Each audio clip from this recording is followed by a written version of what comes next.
Hello everyone, welcome back to our channel Alpha Doctors, and today we are going to continue our topic of GI tract pathology with the topic gastritis.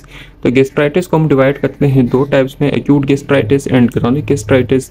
Acute gastritis is basically a condition that develops sudden in onset और इसका short course of period होता है, जबकि chronic gastritis is a long term and gradual disease जो कि काफ़ी time तक चलती है.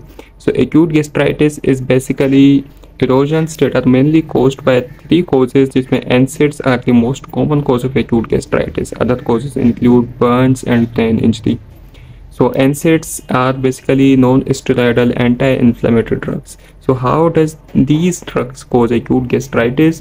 तो इसका रीज़न ये है कि as you guys know कि esophagus and then we have the stomach. तो अब stomach जो है वो continuously secrete कर रहा होता है HCl को. तब अब ये जो HCl है it basically is hydrogen ions plus chloride ion. So hydrogen ions हमें पता है कि it is a acidic ion, मतलब कि pH को बहुत कम कर देता है. तो जब यहाँ पे pH कम होती है तो खदशा होता है कि स्टमक की जो वॉल है, क्योंकि HCl is a very concentrated and very toxic liquid basically ना, तो ये GI इरोजन्स करवा सकता है, यहाँ पे डिफरेंट चीज़ें करवा सकता है. तो यहाँ पे जो ब्लड सप्लाई होती है वो इतनी रिच होती है कि जैसे ही हाइड्रोजन आयन एक्सेस अमाउंट में प्रोड्यूस होने लग जाता है, वो हाइड्रोजन आयन उस ब्लड सप्लाई के साथ जो है बॉडी में कैरी हो जाता है. लेकिन जब एनसेड्स लेते हैं, एनसेड्स मतलब कि non steroidal anti inflammatory drugs, ये ड्रग्स क्या करते हैं कि प्रोस्टाग्लैंडिन की सिंथेसिस को कम कर देते हैं. जब प्रोस्टाग्लैंडिन की सिंथेसिस कम हो जाती है तो यहाँ पे वेजोकॉन्स्ट्रिक्शन हो जाएगी, क्योंकि प्रोस्टाग्लैंडिन्स आर रिस्पॉन्सिबल फॉर वेजोडायलेशन. तो जब यहाँ पे वेजोकॉन्स्ट्रिक्शन हो गई तो यहाँ पे ब्लड सप्लाई कम हो जाएगी. जब ब्लड सप्लाई कम होगी तो यहाँ पे जो हाइड्रोजन आयन जो ब्लड के साथ बॉडी में जा रहे थे वो सिस्टमिक सर्कुलेशन में नहीं जा पाएंगे और वो स्टमक में जमा होते रहेंगे. तो जब स्टमक में बहुत सारा HCl ज़्यादा जमा हो जाएगा then it will obviously result in gastric erosions and symptoms of dysphagia, epigastric pain, burning chest pain etcetera. तो this is the basic mechanism जिस तरीके से एनसेड्स जो है वो एक्यूट गैस्ट्राइटिस करवाता है. उसके अलावा burns and brain injury can also cause acute gastritis. Burns की जो गैस्ट्राइटिस है it is also known as Curling ulcers. तो उसका रीज़न भी यही होता है कि बर्न्स में हमारे पास हाइपोवोलीमिया हो जाता है, क्योंकि बहुत ज़्यादा ब्लड लॉस हो रहा होता है, बहुत ज़्यादा वाटर लॉस हो रहा होता है, प्रोटेक्टिव स्किन मेम्ब्रेन नहीं होती. तो ऐसी हाइपोवोलीमिया की कंडीशन में यहाँ पे दोबारा वेजोकॉन्स्ट्रिक्शन हो जाएगी. जब वेजोकॉन्स्ट्रिक्शन होगी तो अगेन हाइड्रोजन आयन कंसनट्रेटेड हो जाएंगे and they will result in the symptoms of acute gastritis. And how does brain injury causes acute gastritis? इसका मैकेनिज्म थोड़ा डिफरेंट है. इसको हम कशिंग अल्सर भी बोलते हैं. So Cushing ulcer basically due to जब ब्रेन इंजरी होती है तो वेगल स्टिमुलेशन बढ़ जाती है. अब वेगस नर्व की स्टिमुलेशन से जो है वो ACTH प्रोड्यूस होता है. What is ACTH? Is basically acetylcholine hormone. तो जब वेगल स्टिमुलेशन के बाद एसिटाइलकोलिन ज़्यादा रिलीज होगा तो यह हाइड्रोजन की प्रोडक्शन को बढ़ाएगा. जब हाइड्रोजन की प्रोडक्शन अगेन बढ़ जाएगी it will result in acute gastritis. So it is common among patients with alcohol use disorder and those taking daily NSAIDs such as for rheumatoid arthritis. And then we move on to a topic of chronic gastritis. तो chronic gastritis is a condition that is gradual in onset और ये काफ़ी time के बाद produce होती है. तो chronic gastritis को हम दो टाइप में डिवाइड करते हैं. One of them is the type A chronic gastritis and the type B chronic gastritis. Type B is more common. About 90% of cases of chronic gastritis are due to type B, that is due to H. pylori, which is an infective agent, मतलब कि bacterial infection है. And 10% of cases are the type A chronic gastritis and they are autoimmune pathology. So what happens basically, तो इसमें भी mucosal inflammation हो जाती है जिसकी वजह से यहाँ पे जो गैस्ट्रिक प्रोड्यूसिंग सेल्स होते हैं जो कि HCl प्रोड्यूस कर रहे होते हैं उनकी ऐसा ऐसा एट्रोफी हो जाती है. तो जब वो एट्रोफी हो जाएगी तो इस कंडीशन में हमारे पास डेवलप होगा हाइपोक्लोराइडिया, क्योंकि HCl तो प्रोड्यूस ही नहीं हो रहा, क्योंकि सेल्स जो हैं वो ऑब्वियसली बात है एट्रोफी कर चुके हैं. तो हाइपोक्लोराइडिया होगा. अब जब हाइपोक्लोराइडिया हो गया तो वो हार्मोन जो कि HCl के प्रोडक्शन करवाता है वो बढ़ जाएगा, क्योंकि अगर HCl कम है तो HCl का जो स्टिमुलस है वो मज़ीद स्ट्रॉन्ग हो जाएगा, क्योंकि HCl प्रोड्यूस नहीं हो रहा और यहाँ से कोई इनहिबिटरी फैक्टर नहीं आ रहा. तो यह HCl को जो स्टिमुलेट कर रहा होता है हार्मोन उसका नाम होता है गैस्ट्रिन. तो ऐसी कंडीशन में डेवलप होता है हाइपर गैस्ट्रिनीमिया. तो म्यूकोजल इन्फ्लामेशन होगी जिसमें एट्रोफी हो जाएगी HCl प्रोड्यूसिंग सेल्स की, हाइपोक्लोराइडिया होगा एंड हाइपर गैस्ट्रिनीमिया होगा.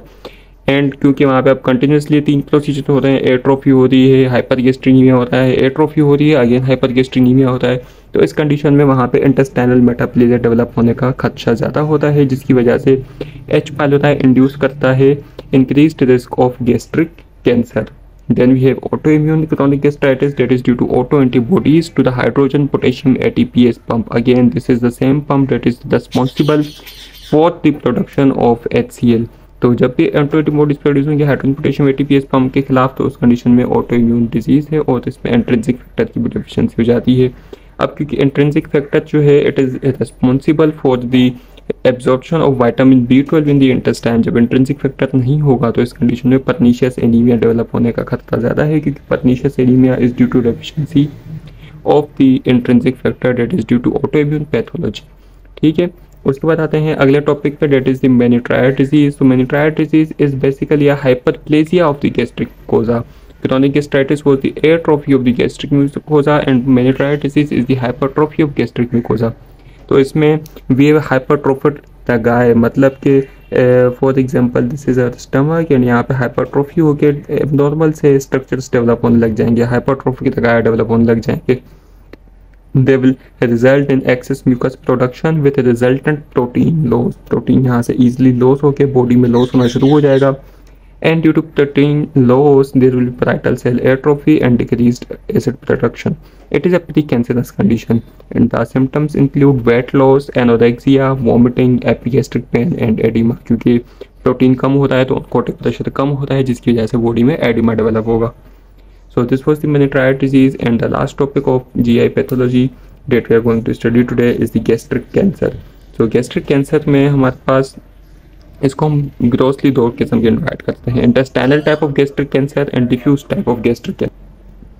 सो most common type of gastric cancer is the gastric adenocarcinoma. Again हम इसको फिगर्स में पढ़ के आ चुके हैं कि एडिनोकार्सिनोमा से मुराद वो होती है कि जहाँ पे कोई ग्लैंडुलर स्ट्रक्चर्स मौजूद हों और वहाँ पे अगर कोई कैंसर डेवलप हो जाए उसको हम एडिनोकार्सिनोमा बोलते हैं. So most commonly it is gastric adenocarcinoma, लेकिन लिम्फोमा, GI स्ट्रोमल ट्यूमर जिसको हम जिस्टोमा भी बोलते हैं, एंड कार्सिनोइड ट्यूमर्स ये भी यहाँ पे पाए जाते हैं. So gastric cancer is basically early aggressive local spread to the nodes and liver metastasis. It often presents with weight loss, abdominal pain, early satiety, and in some cases acanthosis nigrans or lesser Tourette sign. So these are the basic signs and symptoms. तो दो किस्म के जो intestinal and diffuse हैं, basically इसका मतलब ये है कि इंटेस्टाइनल जो है वो एसोसिएटेड होता है H पाइलोरी के साथ, नाइट्रोजमीन यानी कि स्मोक फूड के साथ such as tikka, barbecue etcetera and tobacco smoking, achlorhydria and chronic gastritis.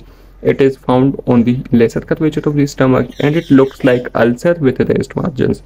उसके बरक्स diffuse type of gastric cancer is not associated with H pylori. However, it is due to mutations in the E. cadherin gene. तो ई कैडेरिन gene का काम ये होता है कि वो sales को आपस में होल्ड करके रखता है. जब ई कैडेरिन का यहाँ पे लॉस हो जाएगा तो ये सेल्स यहाँ से मेटास्टेसाइज करने में इनको आसानी होगी और ये सेल्स डिफ्यूज टाइप में स्प्रेड करेंगे इन द बॉडी. इनकी हिस्टोपैथोलॉजी इज सिग्नेचरिंग सेल्स जो कि म्यूसिन फिल्ड सेल्स होते हैं विद पेरिफेरल न्यूक्लियाई. स्टमक की वॉल जो होगी वो ग्रोसली थिकेंड होगी और उसकी लेदरी अपीयरेंस होगी, जिसको हम लाइटस प्लास्टिका भी बोलते हैं. सो GI कैंसर की जो स्प्रेड है उसको हम 4 किस्म में डिवाइड करते हैं. One of them is the Virchow node. Virchow node is basically involvement of left supraclavicular node due to metastasis from the stomach. Then we have the Kirkenberg tumor that is metastasis to the ovaries. Then we have Sister Mary Joseph nodule that is subcutaneous periumbilical metastasis, and the last but not the least we have Blummer shelf metastasis. That is the palpable mass on digital rectal examination due to metastasis of gastric cancer into the pouch of Douglas. Pouch of Douglas is the rectouterine pouch in women. So gastric cancer को यहीं पे हम and करते हैं and यहाँ पे हमारा GI pathology का आज का टॉपिक खत्म होता है. अगर आपको कोई भी क्वेश्चन हो तो आप कमेंट करके पूछ सकते हैं. If you like the video then please like share and subscribe to our channel. उसके अलावा हम आगे बाकी मॉड्यूल्स भी कवर करेंगे. अगर आपको कोई पिछला टॉपिक मिस हो गया है तो आप पिछली वीडियोस भी देख सकते हैं. If you have any questions please do comment. Thank you.